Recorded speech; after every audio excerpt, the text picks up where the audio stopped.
Haleluya. Shalom saudara. Saya Pendeta Gelpi Narta. Senang bisa kembali menyapa saudara. How are you today? Tema kita hari ini adalah mengatasi persoalan. Pembacaan kita terambil dalam kitab Nehemia pasal yang kedua, mulai ayat yang ke-11 sampai dengan ayat yang ke-20. Namun yang merupakan nats kita, saya bacakan di ayat yang ke-18. Demikian firman Tuhan.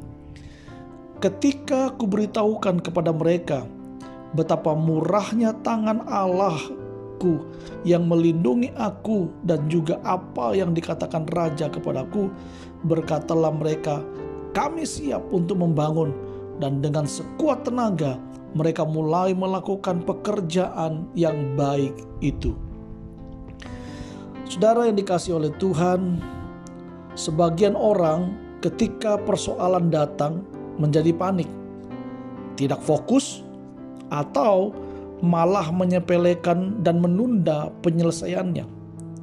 Padahal persoalan tidak bakal selesai dengan sendirinya, dan itu perlu dihadapi dan diatasi. Nehemia menunjukkan dua masalah utama bangsa Yehuda. Pertama, ketiadaan tembok yang berarti ketiadaan perlindungan, pertahanan, dan identitas sebagai bangsa. Kedua, ada kemungkinan bangsa itu tidak tahu mereka sedang bermasalah. Nehemia harus menjelaskannya kepada mereka. Ia telah terlebih dahulu menganalisis strategi untuk membangun kembali tembok Yerusalem. Dengan ditemani beberapa orang, ia mengidentifikasi masalah yang ada. Setelah itu, ia menyadarkan bangsanya akan masalah itu dan memotivasi mereka untuk turut memikirkan pembangunan kembali tembok kota.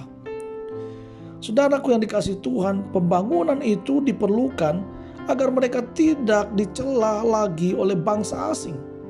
Nehemia membangkitkan semangat mereka dengan menunjukkan betapa murahnya tangan Allahku yang melindungi aku dan ia berhasil. Ketika kita tidak mungkin hidup tanpa, saudara, kita tidak mungkin hidup tanpa masalah. Besar kecil, berat ringan, masalah akan selalu ada. Kita dapat belajar dari cara Nehemia mengatasi persoalan, yaitu dengan tidak menunda-nunda proses penyelesaiannya. Kita menganalisis masalah dan memotivasi diri untuk menyelesaikannya. Dan yang paling utama, kita bersandar kepada kuasa Allah. Jadi jangan mengabaikan masalah atau lari dari masalah. Namun hadapilah masalah dengan penyertaan dan perlindungan Tuhan yang Maha Kuasa. Jika Bapak Ibu kita merenungkan renungan ini, apa yang kita bisa dapatkan dari semua renungan ini, saudara? Yang kita dapatkan adalah analisis yang kuat, menghadapi persoalan itu baik, mengandalkan kekuatan Tuhan itu jauh lebih baik. Jika Bapak Ibu Saudara diberkati dengan renungan How Are You Today hari ini, jangan lupa saudara subscribe, like, sharekan kepada keluarga, sahabat, kenalan saudara, supaya mereka juga dibangun, dikuatkan, dan diberkati dengan berkat yang sama. Dan saya Pendeta Gelpi Narta, Tuhan Yesus memberkati kita semua. Amin.